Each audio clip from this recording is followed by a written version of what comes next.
Hi hello नमस्कार म सोलुखुम्बुबाट निरा राई।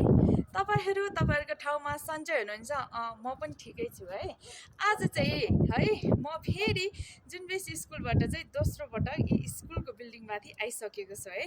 तपाईँहरूलाई यी रमाइलो भ्यूहरू देखाउनको लागि म यहाँ उपस्थित भइसकेको छु है।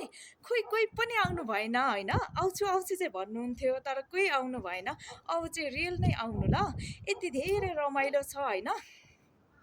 अस्ति 4-5 दिन अगाडि चाहिँ एकदमै चिसो थियो, तर अहिले चाहिँ त्यस्तो चिसो छैन। हावा चाहिँ व्यापक चलिरहेछ, हावा प्लस घाम पनि एकदम मस्त लागिरहेछ है। अनि यहाँ एकदमै रमाइलो छ। अनि यता डाँडाकाँडा भ्यूहरू एकदमै राम्रो छ क्या है, एकदम खुलस्त छ। आकाश पनि एकदमै निलो देखिरहेछ, जस्तो देख्नुपर्ने हो त्यस्तै देखिरहेछ होइन। तर यो मेरो ब्याकग्राउन्डमा अलिक उता यता चाहिँ बादल लागिरहेछ है, कसले हुक्का खाए जस्तो छ के मासतिर होइन।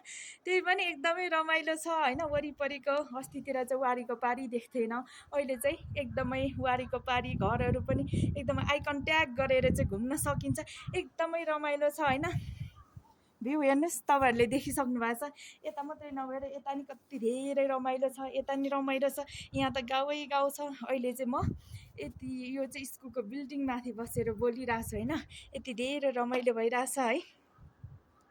आउनु ल फेरि घुम्नलाई भनेर है। अनि तपाईँहरू आउनु भएन, फेरि पनि दोस्रो पटक तपाईँहरूलाई मैले जुन बेसी घुमाइसकेको छु, पक्कै पनि रमाइलो